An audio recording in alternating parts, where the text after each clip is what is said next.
Hello, everyone. This is Rob Golfi with REMAX, the Golfi Team. Welcome to the Golfi Real Estate Show Niagara edition with host Stephanie Vivier. No kidding. I got a tracker for my keys. I got a tracker. But I'll tell you, I mean, okay, if you're a young person buying a house off a seniors, I would check that house out, every nook and cranny and everything. Go in the attic, because I'm telling you, you will find stuff. You will find stuff. But as a homeowner, and if you're a senior and you've been there a long time, even if you haven't been there a long time, check the attic. You probably put something up there you forgot about. Check it. But not only just checking it to make sure everything's good, but check it to make sure you have your belongings, because the next homeowner is going to go up there, and if you have jewelry or cash, they're guess what, they're going to go to the pawn shop and cash in on that jewelry. And I'll tell you the story about the St. Catharines lady. She asked me if I can go up in the attic, and I was like, okay. Well, I mentioned it to her now, like I got to do. She asked me if I would do it, so I go in the garage, get the ladder, go up in the attic, and guess what? There was a box of personal belongings, jewelry, and everything else. She had no idea. Her husband put it up there. He passed away like 8-9 years earlier, and who knows how long it was up there before that. So if I didn't say anything, she would have moved out of that house, and she would not even known it was missing. And anyway, she got that. She was so grateful. She was almost in tears. And like I said, people, please look in your attic. Chances are you may own a house that you bought from a senior 10 years ago, and there's stuff in your attic that you don't even know, and it may be valuable. So I know people have found guns in attics. I know people have found a lot of different things. And you may find a nest of a raccoon's nest up there. Well, you're going to have to call somebody to clean that out. So you don't want the next owner to do a home inspection, find that out, and the deal falls apart. Right. But check the attic, though, definitely. When we check the attic, Rob, we get whatever precious jewels and things like that down. If we find issues, do we fix them, or do we just disclose them? Like, what is better to do? Yeah, you fix them. So okay, here's that disclosure thing. So I just went into a house the other day, and they had some leakage around the chimney of their house. It was a 1.5-story home. The upstairs, had the angled roof line inside the house. And I said, oh, it looks like you had some issues around the chimney. They go, yeah, it's been rectified, fixed. It's all fixed up, no problem. And I said, okay, we'll just paint that. And we can tell there's a new roof on the house. So obviously they fixed it. So something like that is something you don't have to, but if it's an issue that could arise again, like a structural issue, like if you inject it, let's say you had a crack in the foundation, yeah, you should disclose that and say that we fixed that. We have no issues now, but who knows what's going to happen in the future. But like sometimes and the one thing I found, people, is that on the main floor, you see there's a damage in the ceiling, and above that ceiling is a bathroom. Well, we know there was probably something went wrong. They fixed it, and it's back to normal. Do you need to disclose that? You can if people ask questions about it, but if it's all taken care of, fixed, it's never going to happen again for another 20 years or whatever, 30 years. I don't think you have to, but I think the important stuff you do. I think you definitely have to disclose major things that had to be fixed that could cause problems down the road again. And like the downspouts. I would tell people, listen, we had the downspouts going into the weeping tiles.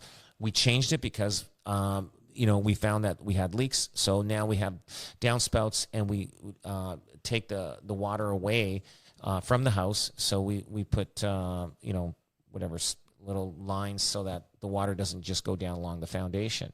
And that changes a lot of the situation. But yeah, you would tell people that. Just say, we did have some moisture.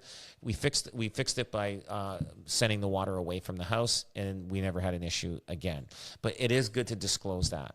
I would trust that too. Like if you're looking at a couple of houses and one of them is saying, oh no, there's never anything wrong, and perhaps they're of the similar age. If there's another one that sort of says, yeah, this went wrong and we did this and this and this, like I'm going to trust that more. I feel like that person's being more forthcoming or has more like understanding about the house. Oh, absolutely. Like I'm going to tell you, if you're looking at buying like a house that was built in the 50s and 60s, and they've never dug around the house, that house has never been dug up and new weeping tiles put in, you've got plugged weeping tiles around that house. They're plugged. And they're made out of clay. You know those clay weeping tiles? You know they put pieces together. There's a high probability you have that. You've got that. There's for sure you've got that. And unless somebody has indicated that they've changed it. And how do you find out?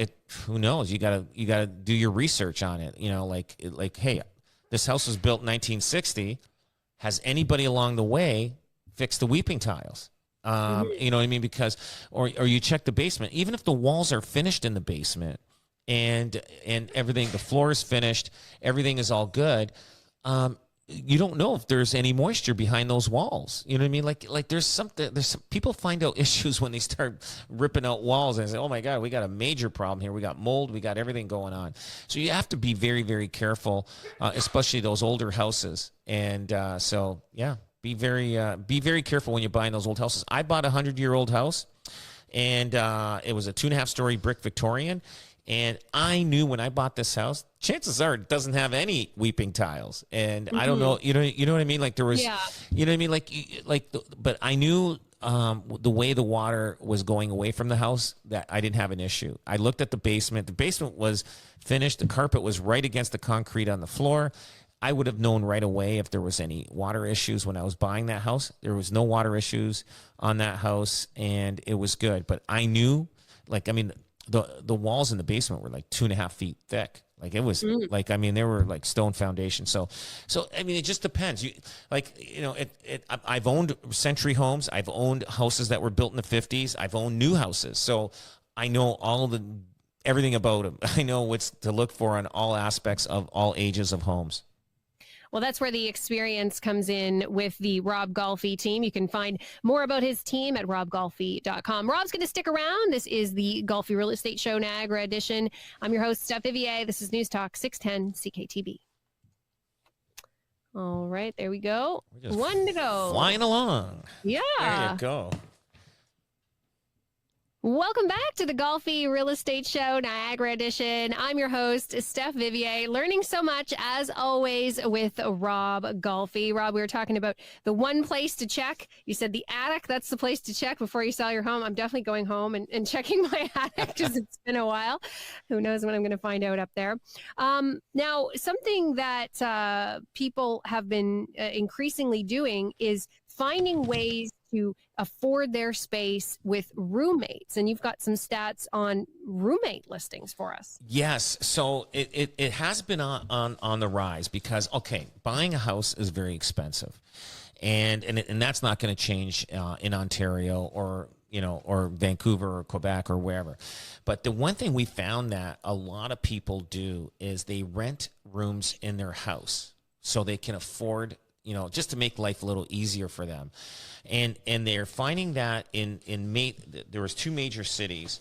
It was Toronto and Vancouver. Those are the only two cities that the rental rate went down from last year to this year, but everywhere else it's gone up. So in Toronto, to rent a bedroom in Toronto, it's almost like $1,233. That's a lot of money just to rent a bedroom to live, and it's crazy. In Vancouver, it's about $1,487. Now I know different people that own houses in Niagara, and I remember this one lady. She rented out her 2 bedrooms. And, so all bedrooms had a lock on it, and her bedroom had an ensuite and walk-in closet. So it was easy for her to, lock everything up. She had her own bathroom. She didn't have to worry about anything. But a lot of people do this, and it's going to become more and more popular because it's the only way, renters can afford to pay rent because they're going to have to share a house with somebody. And also a homeowner, especially if it's a single person homeowner, able to afford to own a house because they're going to have to rent out a room or two until, who knows what happens, with their situation and their income or whatever to be able to afford the house 100% on their own without having strangers living with them. What would you say? Okay, Rob, I got to look for a roommate for my house. What do you look for? Because this is really like, even when people get married, they have an adjustment period if they haven't lived together before. Like, it's certainly an adjustment period to live with someone. So picking out a roommate, what kind of stuff would you look for? Yeah, you really gotta find somebody that is I don't know, like, first of all, you want to check out where they live, see if they're neat and clean. But then after, what if somebody makes noises in the middle of the night and they're in their bedroom across the hall? It's all of a sudden, they snore or they fart all night. Who knows what happens? You know what I mean? Like you have to, you have to ask those questions, right? And like, it's something, it's like, hey, it's like moving in with a partner. You pretty well know each other to a certain degree. I figure if you're, so here's the thing. If you are, let's say, dating somebody, right, a partner, and then you're saying, okay, let's go to the next level, let's move in together. You really, before you move in together, you pretty well know each other, maybe 95 to 97%. It's that 3% is what you're really going to find out that person, if you're going to like that person or you're not. So it's that, you know what I mean? It's all the way they, how they live, right? But if you're taking on strangers, you gotta really, really do your research on strangers. Find out where they work, look at where they live, and see what they drive. Look inside their car and say, wow, your car is a mess. Forget it. I don't want you living in my house. Like, you know what I mean? Like, you want the right person, and it depends on the person. Like, like, do they party a lot? Do they come in at 2 o'clock in the morning? Like, you got to find out if they work shift work. You don't want to be in bed and meanwhile they're coming home at 1 or 2 o'clock in the morning, and that if you're a light sleeper, you're going to wake up. So you got to be very, very careful when you're taking on a roommate to help you pay for your mortgage and taxes on your house.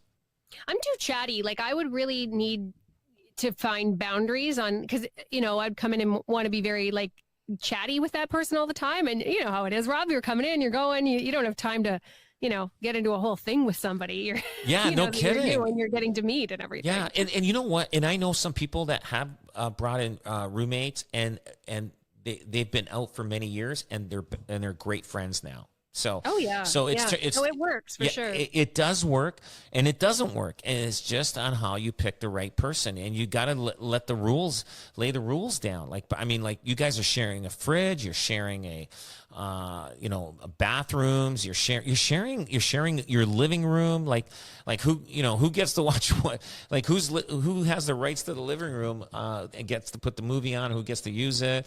Like, and then also, if you have people visiting you, like how many people can visit you? Like, it's like you really, really got to gauge it. And then if it's somebody that you really, don't like, and they become a nightmare. And I just had one right now in Thorold, and this lady is giving a hard time in moving out, and she's a total, like, wreck slob. And totally destroyed this bathroom and totally destroyed the bedroom, and I don't know what the tenancy agreement that they had together, but if it's a boarder, I think just hey, pack their stuff up and put it on the front porch and say, see you later. I don't want you in this house anymore because you're destroying my house. But you got to figure out what kind of tenancy agreement you have, and if you rank it as a boarding. They're boarding your house, then guess what? I don't know about the laws of the landlord-tenant lord about that, but I'm assuming it's a different tenancy agreement versus the landlord-tenant board. Do you have anything you want me to bring with me when I go down there? Yes, I have some old Tupperware. I got to get back to that. Yes, Tupperware. Yeah, they're probably waiting for that for sure. Absolutely. Rob Golfi, thank you, sir. Always a pleasure.